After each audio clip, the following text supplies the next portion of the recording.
Of course, our Crew-11 astronauts right now are on board Dragon, waiting to get the green light to stow the crew arm for launch and arm the launch escape system. Got some great shots of our astronauts on the left-hand side of your screen right now, and of course they are safely tucked inside Dragon on the right-hand side. Once we hear that launch director give the go-ahead, we'll get a great view of that access arm moving away from the spacecraft.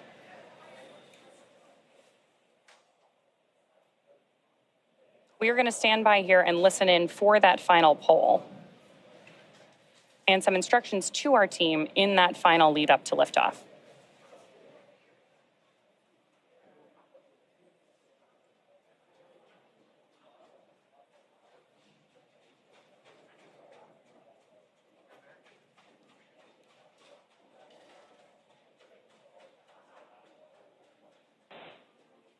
Poll for propellant load and launch is complete. Stand by for briefing on control room procedures. For all operators at MCCX and Hangar X, both control rooms will go into lockdown at T-minus 45 minutes and will remain in that state until LES is disarmed. All operators are to remain at their console and maintain a sterile cockpit until MD confirms successful disarming of the launch escape system following orbital insertion or propellant offload in the event of a scrub. For non-urgent no-go conditions, brief the CE or LD and they will approve aborting the count. For urgent issues affecting the safety of the operation, operators shall call hold on the countdown net. Launch control will abort the launch auto sequence immediately and proceed into launch abort. At T-minus 10 seconds, launch control will be hands-off and relying on automated abort criteria for the remainder of the count. Operators advise launch director whether structural breakup or fire is imminent or occurring per Dragon manual flight escape rules. Launch control, you may proceed with arming the crew arm for movement. Arming crew arm now.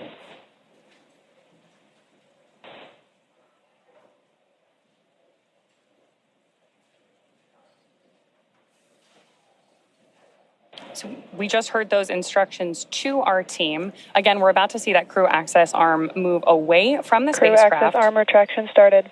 Starting right now. And with that, propellant loading is going to get underway here in a little bit less than 10 minutes. So with that, let's check back in with Daryl and Nick. And you can see now the crew access arm articulating away from the Dragon Endeavour, where our crew of 4 is inside. That's a beautiful shot there. A big milestone after getting the go from the launch director at SpaceX.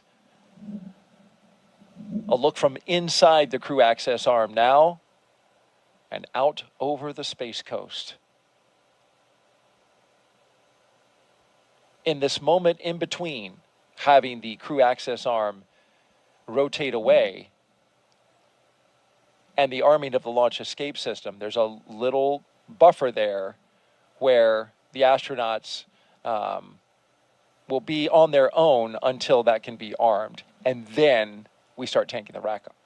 Right, so everything is leading up to crew access arm retraction adding completed. the propellant, adding the oxidizer, filling those tanks on the rocket. And so what do you need to do to be safe for that? Well, I need to arm the launch escape system, but I don't want to do that when the arm is right next to the capsule. So I need to move the arm away.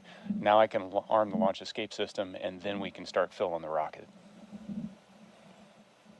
T-minus 41 minutes and counting here at the Kennedy Space Center in Florida. SpaceX, you are go for Section 6, close visors and arm launch escape system. Copy, go for Section 6, closing visors and arming launch escape system.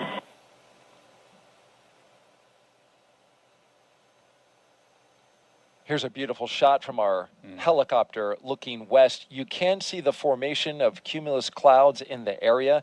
Weather is a watch item for today. The launch weather officer. Dragon, visors closed, arming launch escape system. SpaceX copies. The launch weather officer putting it at 60% go for today. The concern is the buildup of cumulus clouds, the ones that you see there building up. There's a lot of moisture in the atmosphere.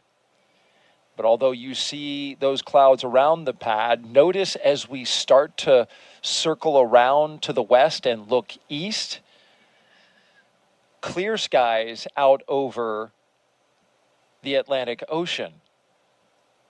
So when you look at this picture, Nick, you can certainly understand that even though we have clouds that are building in the area, there's an area that we can find over top of this launch complex that we could potentially Launch escape system is verified armed. get clear enough path to launch this rocket. Yeah, you just need a hole big enough to launch through. So you don't have to have cloudless skies. You just need clear enough skies. Clear enough 10-mile hole would be nice. I think if we think enough positive thoughts here at the launch site, we can create that bubble. I'm working on mine. Me too. And so we've been listening as they walk through the milestones here, the arming of the launch escape system. This is a critical system. Nick, you know this very well. Yeah, it's an absolutely critical system. We're just moments away from them getting ready to tank the rocket, fill it up with the kerosene and the liquid oxygen, and before you start to do that procedure and load all of that stored energy onto the rocket, you arm the launch escape system so that if anything goes wrong in a heartbeat, that system can pull that capsule away from the rocket and off to safety. Commander Nick Hague, when you were commanding Crew 9, you sat through these very same moments in the Dragon, on the launch pad, ready to go. Yeah, once you press the button to launch to arm the launch escape system, there's a switch in your mind. Now you're sitting on a live rocket. Now everything is primed and ready to go. You are definitely focused on everything leading to T-0 and liftoff. And that arming of the launch escape system happening just a few seconds from now. We expect it at T-38 minutes. And again, that allows the Draco engines on the Dragon to pull that spacecraft away in the event of an emergency.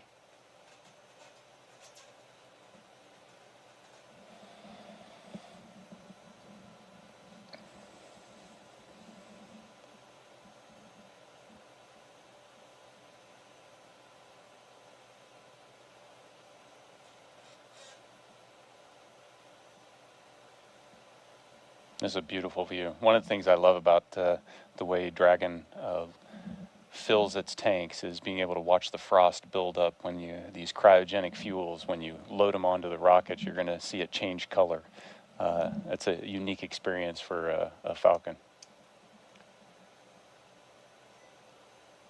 You were talking about the crew inside and the launch escape system. There's a manual option as well if the crew senses something. Yeah, absolutely. There's a handle that sits on the display panel in between the pilot Falcon and 9 the tanks commander are seat. venting for the starter propellant load. And so if something happens, it's within reach for Xena to be able to grab that handle and pull her crew to safety. So there's that redundancy. You've got the automatic system, and you also have the human factor, which is critically important in a mission like this. Yeah, even though they're highly automated systems, there's always a manual backup, and even though it's on autopilot essentially all the way to docking, if need be, the commander, the pilot, the crew can intervene in those automatics and revert to a manual control. We are awaiting the beginning of tanking, which is slated for T-minus 35 minutes and counting.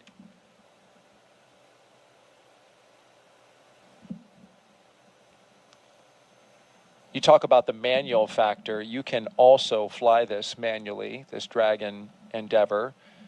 And is it through touchscreens?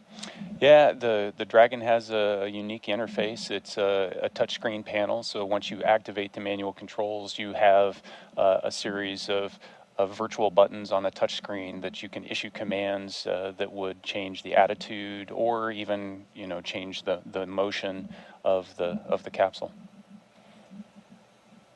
Beautiful shot there by our Kennedy Space Center flight operations team.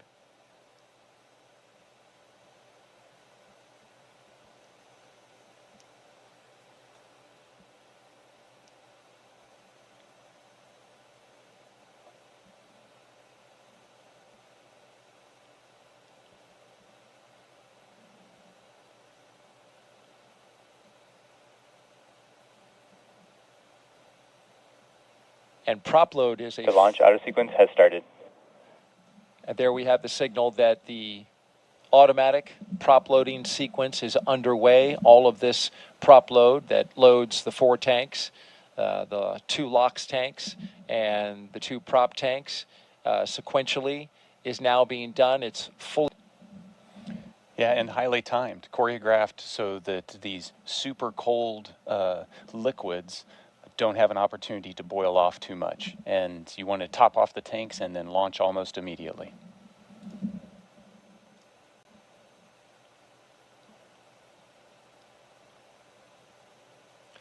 It's a highly dynamic time for the crew inside. They can hear, right?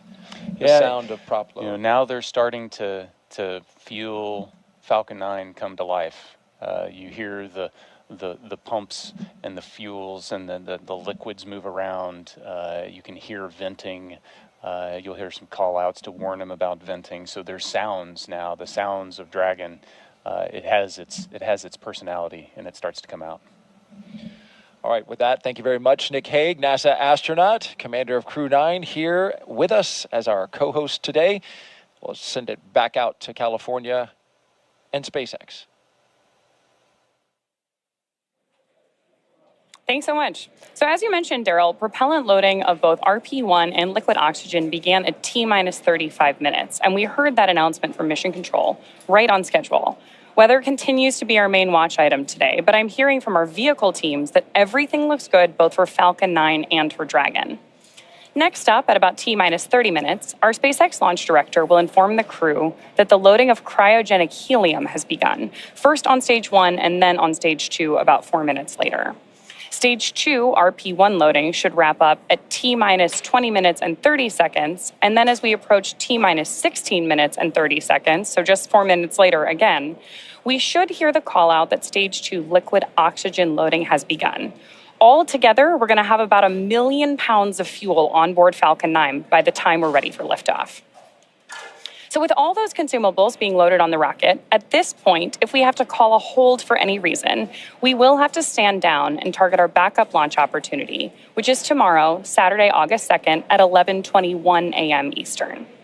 The reason we have a specific backup launch day and time is that we can't just pause for weather and jump back into the countdown, mainly because we have an instantaneous launch window today.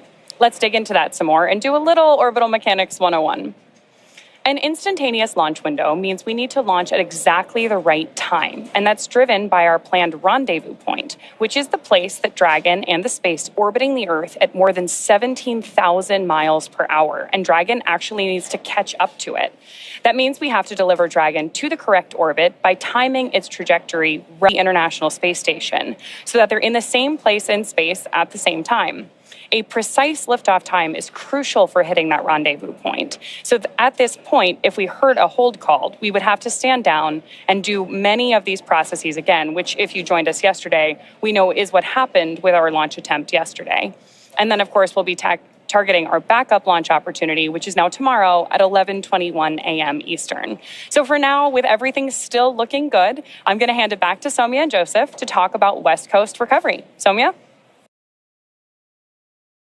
We are now at T plus 31 minutes and counting, getting closer and closer to getting our Crew-11 astronauts into space. Once their mission is complete and it's time for our crew to splash down back on planet Earth, they'll be heading to one of several targeted sites supported by SpaceX. Until recently, Dragon recovery has primarily occurred off the coast of Florida. Moved Dragon recovery operations off the coast of California to allow Dragon to complete its deorbit before safely jettisoning the Pacific Ocean. When they return, Crew 10 will be SpaceX's third crew mission to splash down in one of the new locations. From 2 was the first in April this year, followed by Axiom 4 in July. The new splashdown locations are near Los Angeles, Oceanside, and San Diego. The recovery vessel Shannon will be stationed in Long Beach to West Coast splashdown operations. Spreading these supported sites across multiple locations helps to maximize the return opportunities, lowering the chance that we will have to wave off due to bad weather. And when the spacecraft re-enters, those in the immediate area may hear a brief double clap of a thunder-like sound known as a sonic boom. It's been impressive to see these teams move those operations from the East Coast to the West Coast, not only just for SpaceX, but for the Commercial Crew Program, the International Space Station, and teams preparing for yesterday's launch attempt, today's launch attempt, and if necessary, as we continue to monitor the weather, we'll keep an eye out for any future opportunities that come in. So right now, we're inside half an hour to off point. So let's go back to today's mission, NASA SpaceX Crew-11, and hear a bit more from the astronauts flying today. I think it's really innate in our human nature to want to keep exploring and to keep pushing boundaries. Everything that we do in space is ultimately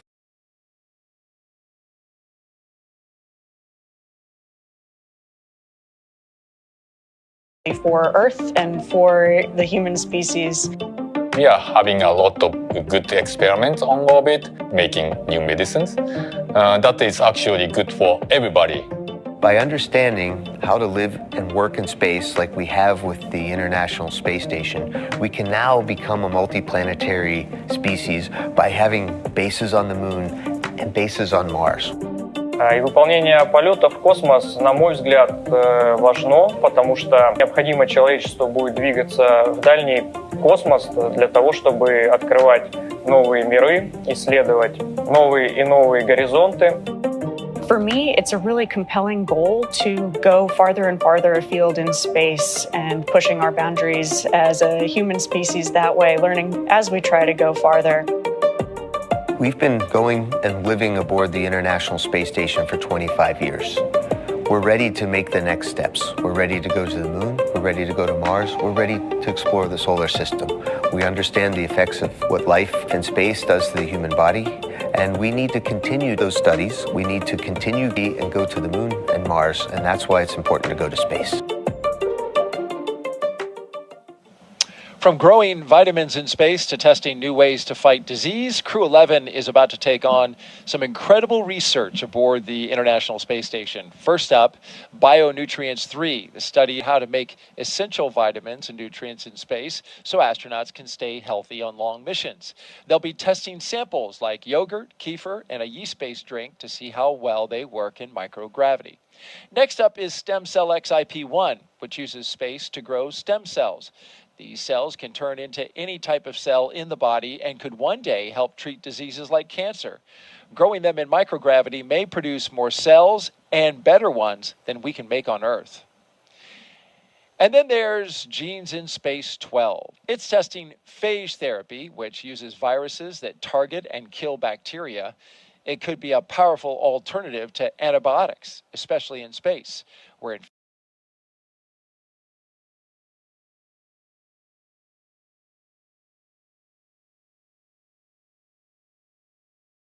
We're less than a year from the next flight in the Artemis program, which is Artemis 2. We're going to be sending 4 crew for 10 days around the Moon.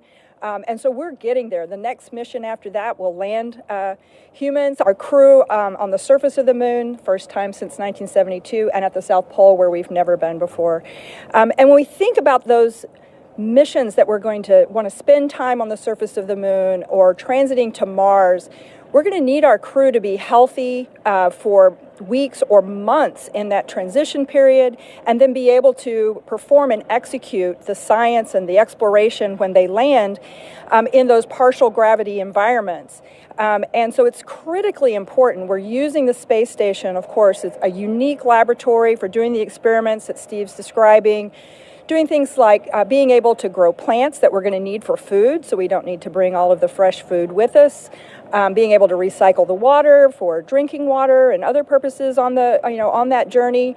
Having sensors that can help us detect hazards from solar storms so that the crew can get protection, in time. So all this work is critical for us in our planning, and it's getting close. So we need this work now. Absolutely. Speaking about those experiments on station, Steve, I heard there's a new one coming on this mission. Can you tell us a little bit more about that? Sure. It's called manual piloting, and it's the first time we're flying it, so we're really excited about it. It will really help us with our planning for landing on the Moon. And so what we're doing is we're looking at the transitions of gravity. We go from Earth to orbit, and then we're thinking landing on the lunar surface. Those transitions affect the human body. And so they can make you disoriented, they can disturb your balance and things like that. We have special equipment that we can use to simulate landing a vehicle. And so we're going to test the crew before, in flight, and then after they land in order to see how the body's affected so that we can figure out the best way to keep them safe. Well, Steve, Lori, thank you both so much for joining us. Now we'll go ahead and get you guys back to the shade away from the heat, and we'll send it back to our host desk, Nick and Daryl. Well, we appreciate you all out there. It is cooking outside, so thank you very much for hanging in there. Crew-11's time in orbit will teach us how to keep humans healthy in the space for long haul. Meanwhile, on the moon-facing side of NASA's work, Artemis II astronauts, including Commander Reed Wiseman, are training for a very different challenge, a 10-day mission around the moon. And before they launch, NASA and the Department of Defense are making sure they know how to get home, even in an emergency. Here's Reed with a behind-the-scenes look.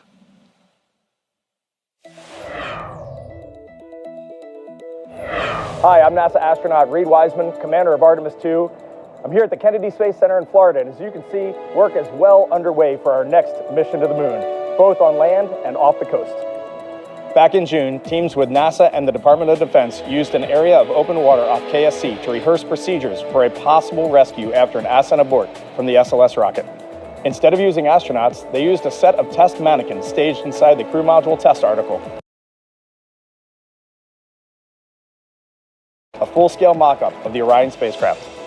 You can see pararescuers jump from a plane into the water with their specialized equipment, then approach the spacecraft, open the capsule, and transported the mannequins to the helicopter safely for medical care. This was one of 2 emergency procedures they rehearsed should they need to rescue me, Victor, Christina, and Jeremy during an abort scenario. And back here on land, now that the upper stage integration is complete inside the vehicle assembly building, teams with NASA's Exploration Ground Systems have been running SLS integrated testing, where they powered up both the core stage and boosters for the first time in preparation for our 10-day journey around the moon. That's a look at your Artemis Moon Minute. Artemis updates, scan the QR code on your screen that you see in the lower right-hand corner, or just go to the website at nasa.gov/Artemis-Roman numeral 2. And the moon stuff is really cool.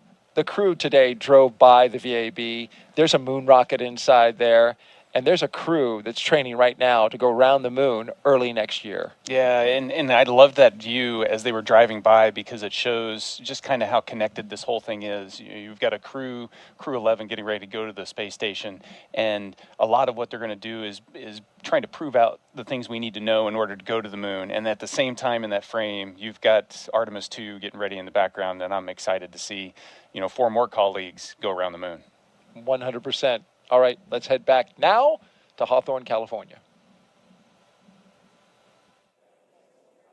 Thank you very much, Daryl and Nick. And right now we're preparing. Load complete. And that was going to be the update, is that fueling continues to be occurring for the Falcon 9 rocket. As you take a look at it on your screen now, it is a 2-stage rocket that is 229 feet tall and getting ready for liftoff in just a little less than 20 minutes. And at launch, it produces more than 1.7 million pounds of thrust. And rockets like Falcon 9 don't use all that thrust just to go straight up. Early in flight, Falcon 9 performs a gravity turn, a smooth pitch maneuver that tilts the rocket sideways to build up horizontal velocity. You may hear this call at about 10 seconds into launch as the vehicle is pitching downrange. Once the first stage completes its portion of the mission, it shuts down and separates. A stage rocket like Falcon 9 sheds the booster to eliminate weight and uncover the Merlin vacuum engine on stage 2. To reach orbit, the vehicle needs to go fast, hitting an orbital velocity of about 28,000 kilometers an hour, just to keep from falling back to Earth due to gravity. That's fast enough to lap the Earth in about 90 minutes. And as we mentioned earlier, after stage separation, today's booster will be landing at Landing Zone 1 at Cape Canaveral Space Force Station, returning to Earth for its 3rd time. The second stage takes over from there, powered by a single Merlin vacuum engine, also known as the MVAC. With its extended nozzle and optimized design, the MVAC drives maximum performance, producing 220,000 pounds of thrust in the vacuum of space. And getting to space is the first step to building our multi-planetary future. At the top of Falcon 9 today, the crew is sitting inside Dragon Endeavour. There are currently 5 Dragon spacecraft supporting human spaceflight missions. Endeavor, Resilience, Endurance, Freedom, and our fifth and final Dragon, Grace, which just launched the Axiom 4 mission last month. Designed with safety as the highest priority, Dragon is capable of carrying up to 7 passengers to and from Earth orbit. And Dragon has 16 Draco thrusters that can be used in space to help navigate the spacecraft to its destination, which of course is the International Space Station. And those thrusters providing 90 pounds of force. And that doesn't include the 8 Super Draco thrusters used for and aboard, which are no longer active once the crew is in orbit. Dragon has been to orbit 53 times, including 48 trips in human spaceflight missions. And as we mentioned earlier, today's Dragon, Endeavor, has been pretty busy, having also flown NASA's Crew-2 mission, Axiom 1, and NASA's Crew-6 and Crew-8 missions. Overall, for the Dragon fleet, this will be Dragon's 49th visit to the space station and its 19th human spaceflight mission overall, and the 5th Dragon flight just this year. Dragon is the first private spacecraft to take humans to the orbiting lab, having flown 300,000 pounds of cargo and more than 1,000 experiments to space, as well as 70 crew members representing 20 countries. Our versatile Dragon spacecraft can autonomously dock with the International Space Station when outfitted with a docking adapter, which is just how it's configured for today's flight. And when it's not going to the space station and it's in free flyer mode, the docking adapter can be swapped out for a cupola, as it was back during the Inspiration 4 mission. And another option we have is the Skywalker hardware, which supports extravehicular activities or spacewalks, as we did during the Polaris Dawn mission. And here's some interesting trivia. There has been a Dragon in space for 1,358 consecutive days since Crew 3. And that's an impressive stat, too. And with T-minus 0... Stage 2 LOX load has started. And with T-minus 0 coming up in just about a little more than 18 or 16 minutes or so from now, our team's continuing to do a series of system checks to ensure Dragon SpaceX 4 status update. Dragon and Falcon 9 are healthy, and we continue to load propellant. Weather is still our watch item.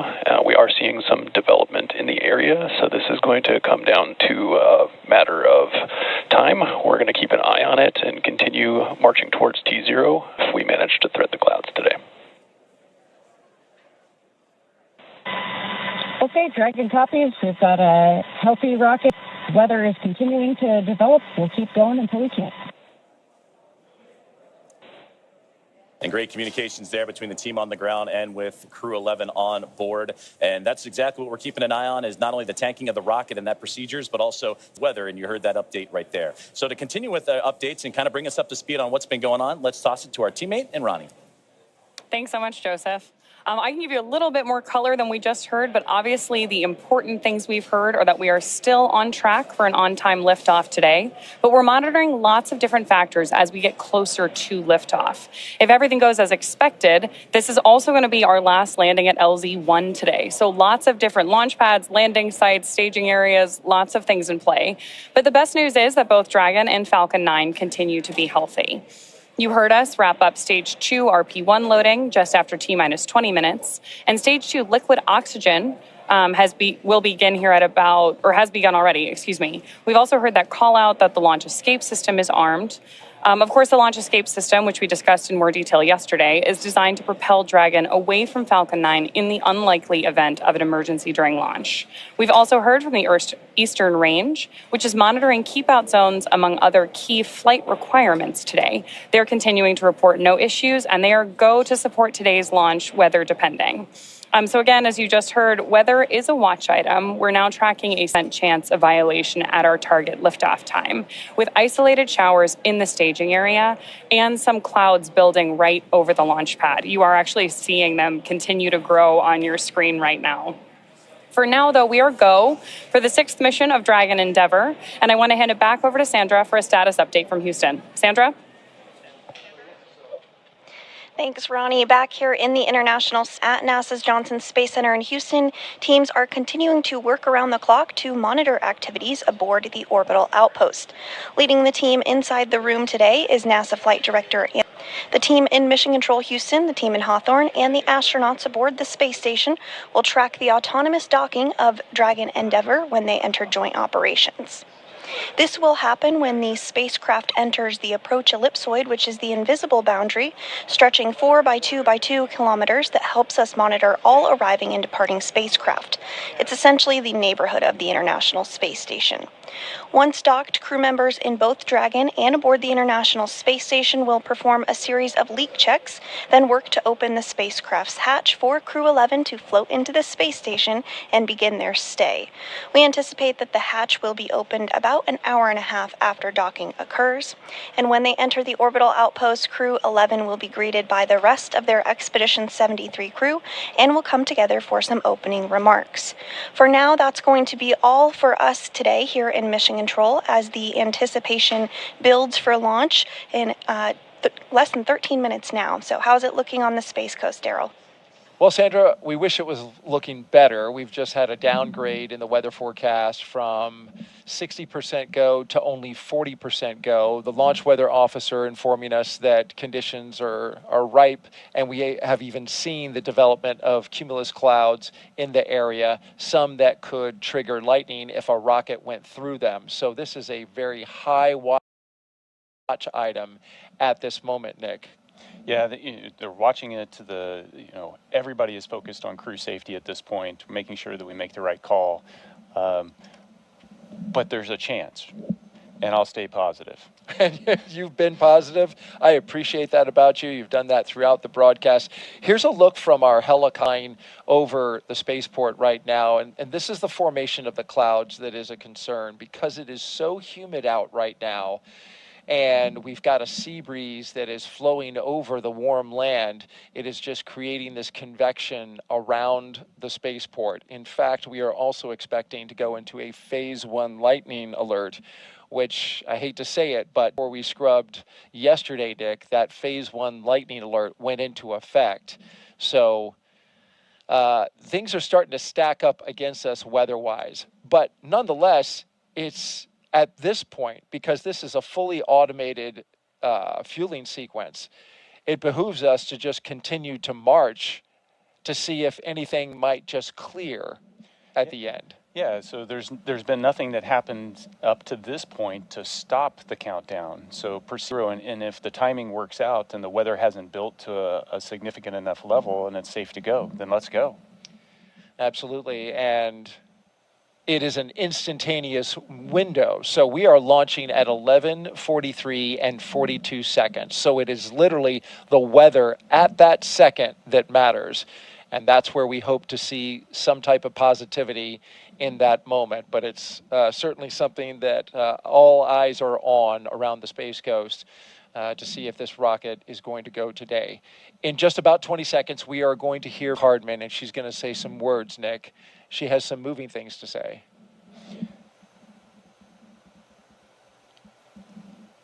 Yeah, Xena is an amazing person, and watching her, along with Stephanie. Dragon SpaceX confirmed crew displays are configured for launch. You can. SpaceX Dragon displays are configured for launch. To our family, friends, all who support us at SpaceX, NASA, JAXA, Roscosmos, thank you. Spasiba, arigato gozaimasu. For this freedom to explore, resilience to endure, may grace fly alongside this endeavor. Crew-11, from all of us on the ground, we've enjoyed working with you in preparation for your mission. We look forward to continuing to do so in flight. Good luck. Enjoy the ride.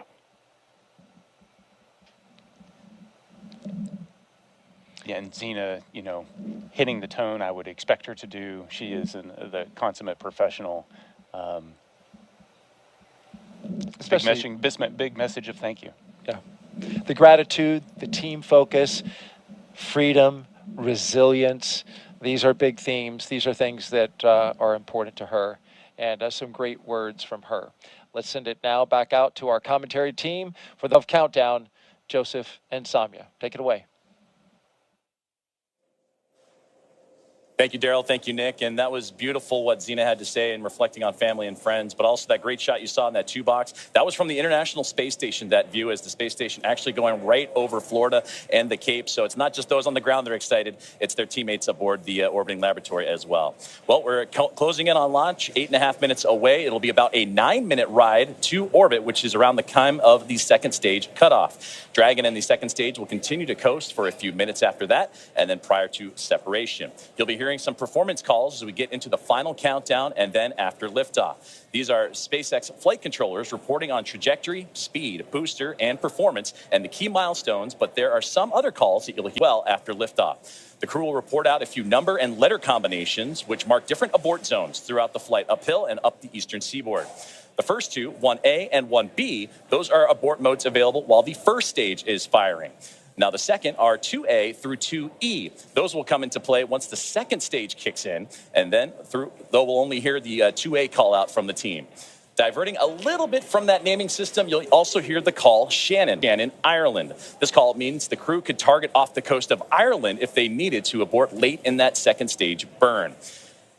You'll hear these different calls throughout the flight uphill, along with key performance call-outs from the guidance, navigation, and control officers, and also the propulsion lead. So we're closing in on T-minus now 7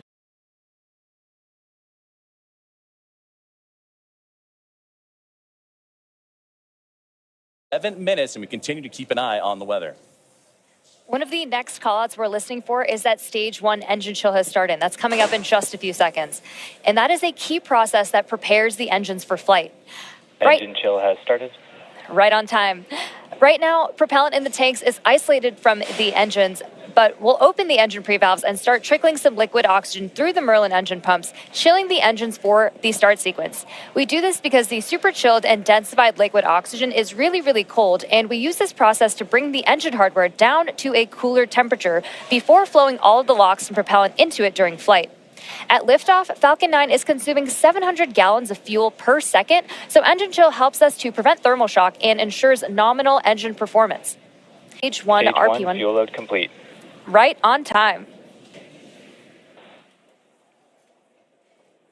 So now that engine chill is underway, we're looking ahead to the call out that RP1 load is complete, which just occurred a moment ago. And again, prevents that thermal shock. You got to stretch before you can start running. And RP1 is densified kerosene or rocket fuel that will propel the crew into orbit. And all of that RP1 is now about to be fully loaded into the rocket, since we're previously heard that the second stage is completed a couple moments. And then while we're still loading liquid oxygen on that first stage and second stages. This is the oxidizer that is needed to combine with the densified kerosene that just finished up.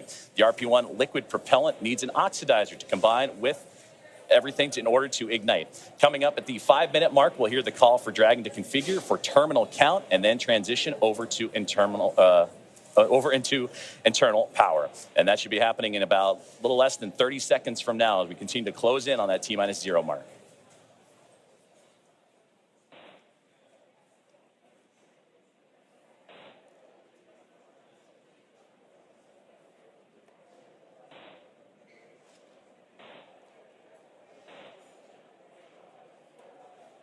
So next up in the countdown, the transporter erector, or TE, will begin to retract from Falcon 9. That is the large truss structure you see there standing next to the rocket. It's hinged at the base and connected to the launch mount beneath the first stage. First, the clamps around the second stage will begin to Falcon open. 9 tanks are pressing for strong back retract. And we're hearing good callouts. Dragon is in, configure for terminal count. And we're continuing to hear great callouts over the nets. Then the TE will begin to pivot back, swinging away from the rocket, and it will reach full recline in just about a minute. Strong back retract has started. And we are just beginning that strong back retraction process. It's called the strong back. It's also called the TE, or transporter erector. Same structure, different name. The TE does a lot more than just lean. It rolls Falcon 9 out to the pad, raises it vertical, and stays connected through the final seconds. It provides fuel, power, telemetry, and command connections between ground systems and the rocket. Those clamps at the top help stabilize the second stage during fueling, and they also help prevent movement in high winds. And once they open, which you can see on your screen, they are slowly pulling away. And once they open fully, the rocket is fully free at the top.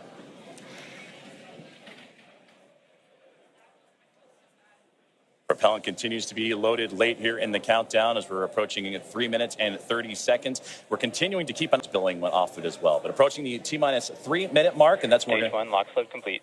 And that's what I was about to say, is that you're going to hear that liquid oxygen load be complete. So everything is primed and pretty much ready to go. And you'll see, again, those white clouds of vapor and a great view of the entire rocket as we continue to build closer to launch. And, of course, liquid oxygen, super chilled. Dragon so a little is in bit. Terminal count and on internal power. Boils off in that warm Florida air. And now, load complete, we're on internal power. And we're also going to hear gas closeouts are going to start to begin as well. And then everything will get vented overboard through the umbilicals and strong back. And you may hear some of that venting noise come in soon. So LOX is still loading for approximately another 20 seconds on stage 2. And once that is complete, we'll vent down the TE, which will produce a white cloud off the side of the rocket, which is normal and expected, just as Joseph had mentioned.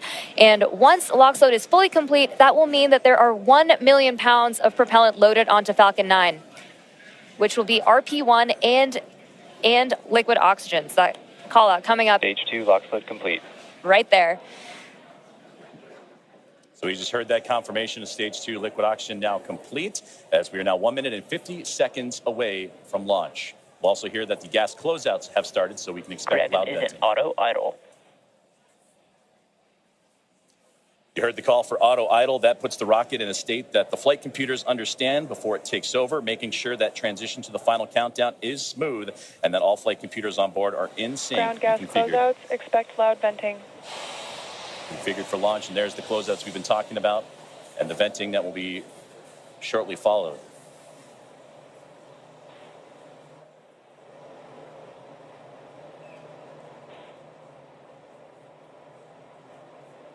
One minute and 10 seconds to liftoff of NASA SpaceX Crew-11.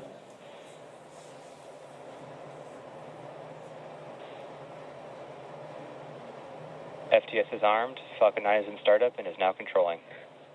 Dragon is in countdown. Flight computers switching to countdown mode now. Dragon, SpaceX, go for launch. SpaceX, Dragon, go for launch.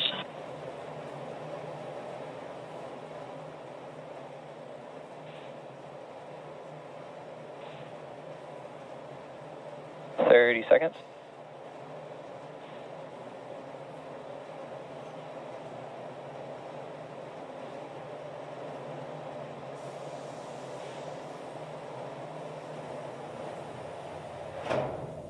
Seconds. T-minus 10, 9, 8, 7, 6, 5, 4, 3, 2, 1. Ignition. Ignition's full power and liftoff. Go Falcon, go NASA, go Crew-11. Together we rise as NASA SpaceX Crew-11 heads up to the International Space Station. Vehicles pitching downrange. 1.7 million pounds Stage of thrust. 1 propulsion is nominal. Propelling Falcon 9 as the vehicle pitching downrange and making its way up the East Coast, and will soon join Expedition 73 aboard the orbiting laboratory. So far, getting good callouts on that first stage performance.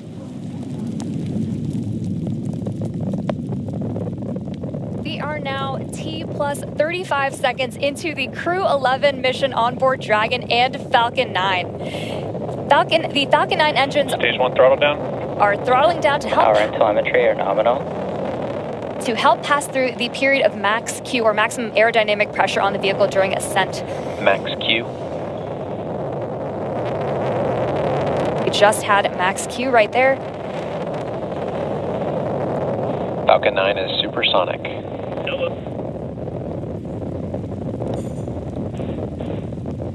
1 minute, 9 seconds into what is a little bit more Stage less 1 throttle than up. a 9-minute flight uphill as Dragon continuing. Stage 1 Bravo. Copy. 1 Bravo. And that 1 Bravo, again, that's the abort zone, that last abort zone for stage 1 if necessary.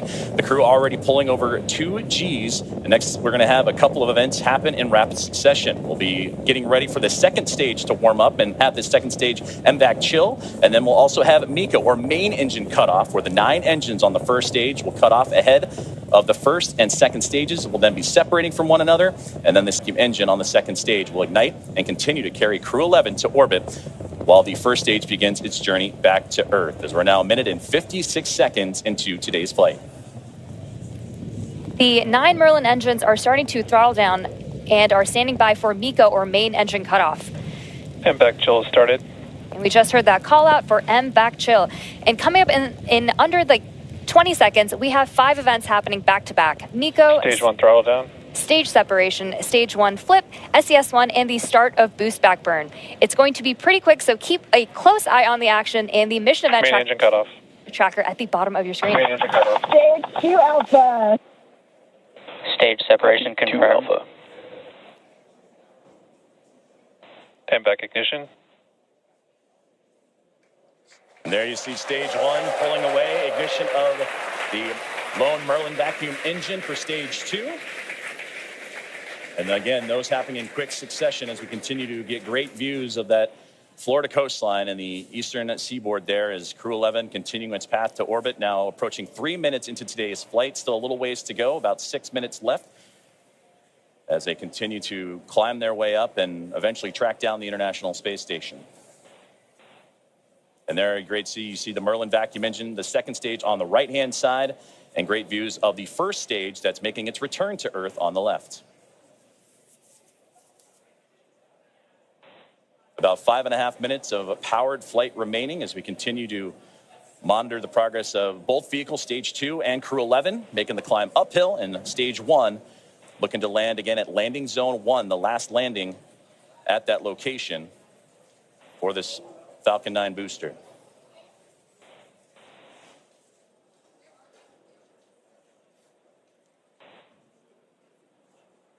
Dragon, SpaceX, nominal trajectory. Dragon copies. We're continuing to hear great call-outs over the nets that both Dragon and Falcon are right on track to orbit. So the first stage booster is now on its way to landing zone 1, and we just saw those grid fins open up on the left-hand side of your screen. The first stage has a couple events ahead of its landing. Stage 1 will start its entry burn, which will be the second of 3 burns to return the booster a few miles from its launch site at landing zone 1. During this entry burn, Falcon 9 will use its engines to pump the brakes to slow the vehicle down before it reaches the denser parts of the Earth's atmosphere. And if you didn't know, Falcon 9 has a complex heat shield that is designed to protect the engines and the vehicle from all that combined thermal and aerodynamic loading during max entry Q, which is the moment of max stress on the vehicle during entry. And that will be followed by a landing burn. And this burn will last for about... Dragon, SpaceX, nominal trajectory. Continuing to hear good call-outs.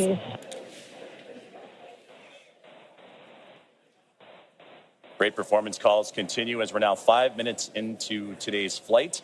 Still about 8.5 to go. A little bit more than that as the second stage continuing to perform nominally on the right-hand side. Meters per second.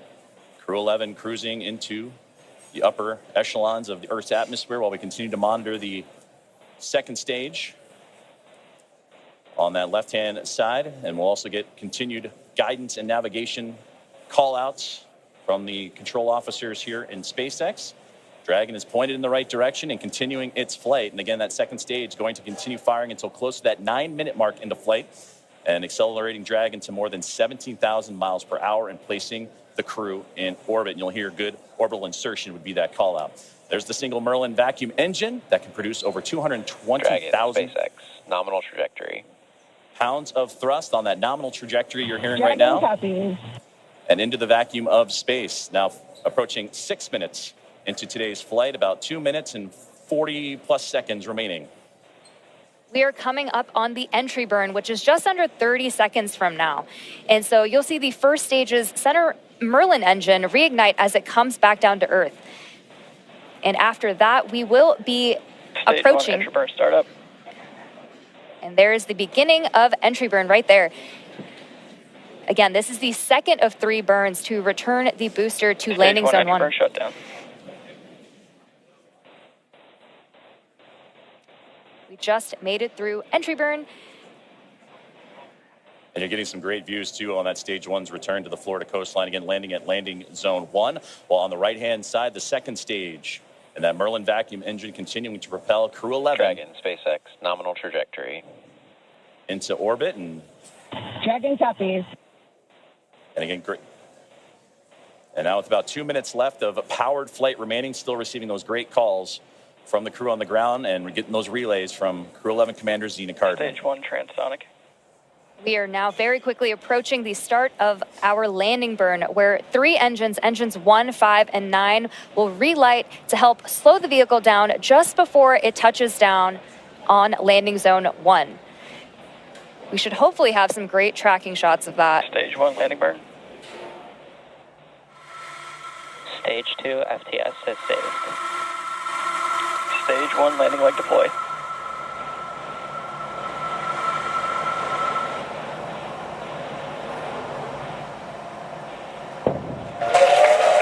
Fantastic return there of the stage 1 booster.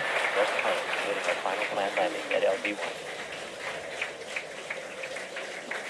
Another So a successful landing of the first stage booster as we continue to follow along with a little less now than 1 minute of powered flight of the second stage. And you'll hear the call out SECO, or second engine cutoff. Is a great view there, glowing orange with the Earth eclipsing right around that Merlin vacuum engine, and everything continuing to perform nominally for NASA SpaceX Crew-11. Terminal guidance.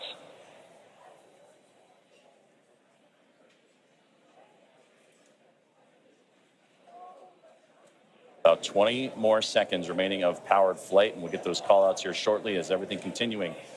Shannon. Copy, Shannon. And there's the great call-out for Shannon we talked about earlier, that last abort zone, if necessary, where they can land off the coast of Shannon, Ireland. SECO. There we just heard that good call out for SECO, or second engine cutoff.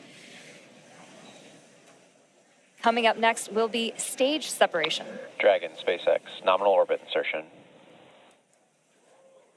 And that's the great call you want to hear.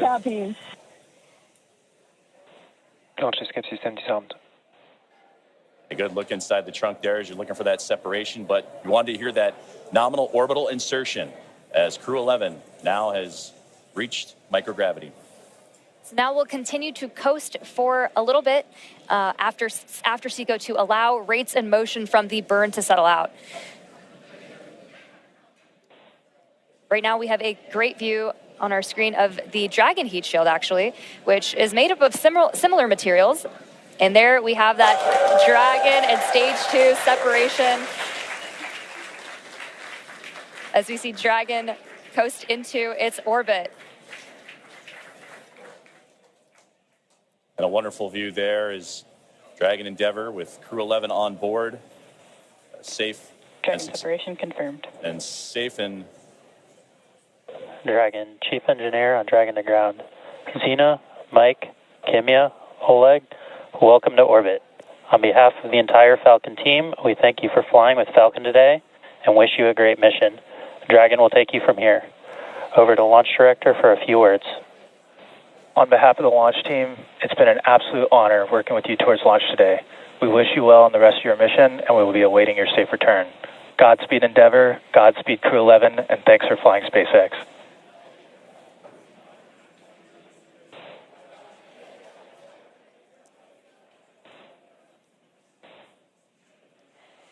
SpaceX Dragon, I have no emotion but joy right now. That was absolutely transcendent. Ride of a lifetime.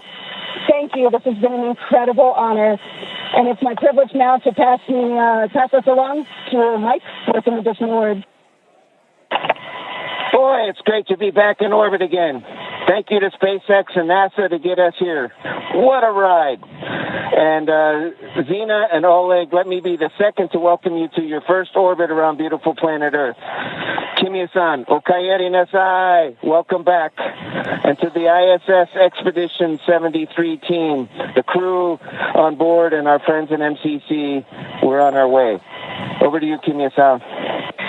Okay, thank you very much for everything. スパシバワンボイショーへありがとうございます。日本の皆さん、私も、10年ぶりに宇宙に帰ってきました。ISS でしっかりと任務を果たして一等星のように輝いて、日本の素晴らしいところを世界中の人に知っていただきたいと思います。ありがとうございます。Я передаю Олег-сан, пожалуйста. Спасибо, Kimya-san. Thank you very much. Arigato gozaimasu. And спасибо всем. I'd like for the beginning to say thank you very much, Roscosmos, SpaceX, and NASA for the this unique opportunity to be here with my great crew. Дорогие друзья, находясь на космическом корабле и облетая нашу родную планету, я испытываю неописуемое счастье и восторг. Хочу выразить слова благодарности всей нашей стране, Соединенным Штатам Америки и России за эту уникальную возможность, а также Роскосмосу. Хочу выразить слова благодарности своей школе, в которой я учился, номер 103 в городе Челябинске. Выразить благодарность Краснодарскому высшему военному авиационному училищу летчиков и 22-му гвардейскому истребительному авиационному полку, а также сотрудникам Центра подготовки космонавтов, кто искренне верил и болел за эту идею отправить меня в космос. Обещаю выполнить все поставленные передо мной задачи на отлично. Ура!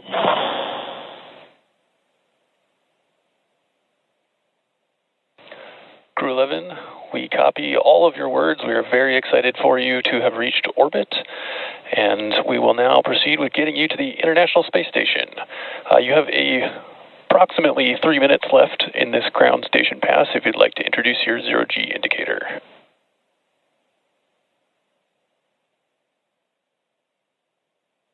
Copy all, Tremaine. Thank you so much. We'll get out our 5th crew member here in just a moment. This zero-G indicator honors a shared memory with our lead trainer, Paul Weiss. For all the mentors and team members who got us here through sacrifice of time and dedication, I hope we made you proud today. Thank you so much.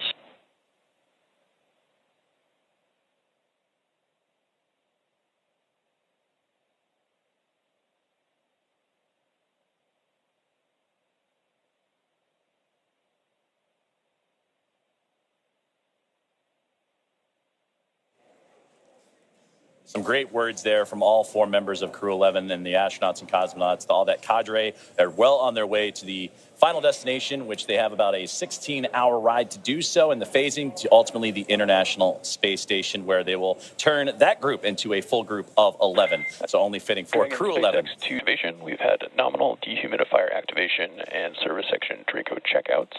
We're currently opening the nose cone. We have just gotten confirmation that nose cone copies all, and we'll be ready for visors open with ECOS activation complete. We just had great comms that nose cone deploy is underway. The 6 hooks that hold the nose cone in place during the launch and ascent portions have to retract, and then the nose cone will be able to start to swing open and deploy. This uncovers a number of critical systems for the flight up to the space station, including the forward bulkhead thrusters and the docking hatch. And that call from the core here in Hawthorne indicating that we had good checkouts of the 12 Draco thrusters around the service section. 4 to go after we get the nose cone open and the ECLIS, the Environmental Control and Life Support System, activated inside Dragon.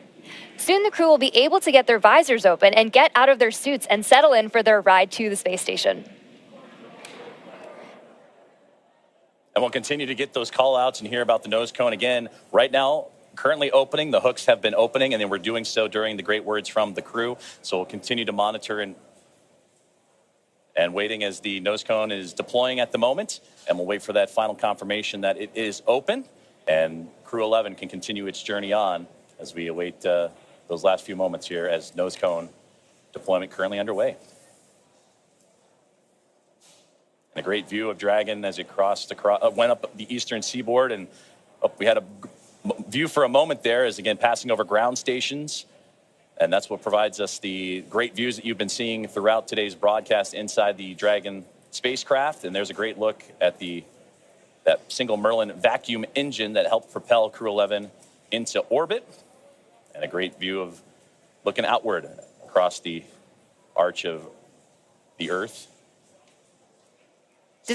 Despite all of the weather issues we were having on ground leading up to launch, we seem to be having some really clear, amazing views in space today. And now 16.5 minutes into flight, you're right. It was threading the needle, but they were able to get up and about above the clouds. And even watching that ascent for stage 1 was wonderful to see them bypass those clouds that we were talking about a lot today. But again, as we await for further views inside the Dragon spacecraft and from their pursuit, Crew-11 to the International Space Station, we're now standing by for nose cone deploy, as the team on the ground in Hawthorne, California, right there inside SpaceX Mission Control, actively monitoring all of those systems. You mentioned the Eclipse system inside, and once everything checks the appropriate boxes, then Crew-11 can doff or get out of their spacesuits, those new IVA suit for Mike Fink and company. And then from there, it's going to be about a 16-hour ride to the International Space Station, and that's where they will link up with the orbiting laboratory and the 7 current residents on there. Crew 10 is currently on board, as well as Soyuz MS-27 with NASA astronaut Johnny Kim, and they'll bring that 7 to a team of 11, hopefully in the early morning hours coming up tomorrow. So we continue to stand by, approaching 18 minutes into today's flight. We are just waiting confirmation that the nose cone is fully deployed, but all hooks are open. We should be hearing that confirmation hopefully within the next minute or so. And hopefully we'll also have great views of that nose cone deploy. And that's a great view on the right-hand side of the International Space Station Flight Control Room in Houston, Texas, at NASA's Johnson Space Center, where we got updates throughout the day today from Sandra Jones as the International Space Station monitoring today's flight and the ascent of NASA SpaceX Crew-11. And they pulled go earlier on as they are ready to receive Dragon.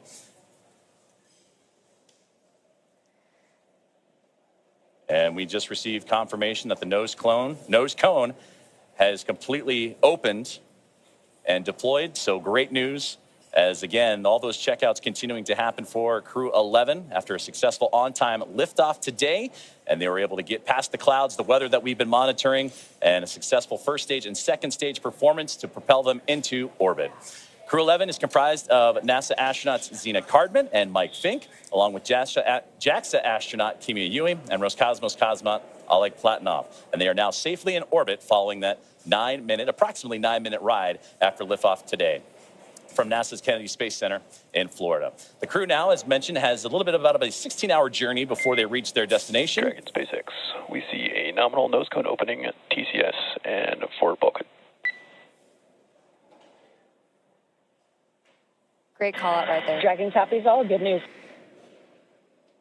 And that's what we were waiting for there, was that call up to crew. Looking forward in the timeline, you have your first burn up on your forward view. That's the phase burn in approximately 25 minutes. We will also be monitoring the stage 2 deorbit to give you the go for suit doffing, and we're expecting that at T plus 45 minutes. Dragon copies. We'll be monitoring, and T plus 45 approximately for suit doffing. We're with you in the timeline. Great conversations there with the team on the ground, and there they are, Crew-11. Happy as can be in orbit now, and they have a 16-hour journey before they reach their destination, the International Space Station, targeted for tomorrow morning, Saturday, August 2nd at 3 a.m. Eastern Time, 12 a.m. Pacific, to the space-facing Harmony module. Now, between now and then, Dragon will perform a series of burns as it catches up to the space station. And that first burn you heard him talking about is the phase burn, and that happens about 30 minutes or so from now. So we'll continue to monitor the Dragon spacecraft, or the teams on the ground will continue to monitor that first of a sequence of burns to help them stair-step their way up to the International Space Station. Has come so far in the last 5 years with Dragon. In addition to flying people, SpaceX's Dragon spacecraft also enables researchers the opportunity to fly critical science to orbit. So far, SpaceX and Dragon have carried more than 1,000 research experiments to and from low Earth orbit, both to the International Space Station and on our free flyer missions. From DNA sequencing to 3D printing, studies enabled by Dragon and the space station test a variety of technologies, systems, and materials that will be needed for future long-duration exploration missions. Every mission yields critical science, critical research, and learnings that help make life both on Earth and in space better. And flights just like today's help us continue to lay this foundation for our future among the stars and continue our mission to make life multiplanetary. We'll be signing off from SpaceX for now, so we're going to send you back over to Kennedy Space Center. But before we go, we want to thank NASA, Joseph, for entrusting us with today's mission, and thank you all for being with us today. Well, thank you very much, Soumya, Ronnie, and the teams here at SpaceX. It was another phenomenal opportunity to catch NASA SpaceX Crew-11 in orbit today. And with that, we're going to say goodbye from here in Hawthorne until we pick back up with our docking coverage beginning at 2 a.m. Saturday, August 2nd, tomorrow, for that targeting docking to the space-facing port of the station's Harmony module at 3 a.m. Eastern. So for now, thank you for joining us, and we're going to toss it back over to Nick and Daryl at Kennedy Space Center to wrap up today's launch coverage. Great job. If you're just joining us, welcome back to the Kennedy. I'm Daryl Nail here with NASA astronaut Nick Hague. Just moments ago, we saw Crew-11 safely on orbit with the nose cone open, checkouts complete, and a few words from the crew as they settled into their new environment aboard Dragon. And Nick, watching him in that moment, floating free, you must feel good about your friends and colleagues successfully getting to orbit today. Absolutely. At the moment of liftoff, the tingle on the back of your neck, the chills, and watching them go into orbit, and then to hear them call down after they're there safely, the joy in their voice, and then the gratitude for the teams that got them there. Just you can't help but feel awesome right now. Everybody that's associated with this launch, and now it comes, a completion for Zena Cardman, the commander, who was part of Crew-9, was pulled off that mission. You continued on. This is now her chance. Now she's in space. She had to wait a little bit longer, but now finally gets to fly. Yeah, it's a full circle moment. A thrill to be here and just be part of it. We appreciate you from the very start saying that you wanted to document this moment with her here at the Kennedy Space Center, watching them go up at that moment. Mike Fink has been around for a while. He's a veteran astronaut, but there's been quite a gap. He finally now, after 14 years, back up in space. Yeah, talk about patience being a key quality of an astronaut. It's not just sitting strapped into a rocket for 2.5 hours prior to launch and not being able to move. It's, doing your job and waiting for your opportunity, and that might be a decade. And to take that time and to do so much with it while you're still waiting to launch into space, it just shows the character that he has. Incredible character and incredible character. Well, quick story here. We want to tell you, when Zena Cardman was here and she did the co-host role for Crew-9 when you launched. After the launch broadcast was over, she pulled out a deck of cards and just offhandedly was like, oh, hey, I want to show you something. And she showed me this deck of cards. It was the Crew-9 deck of cards.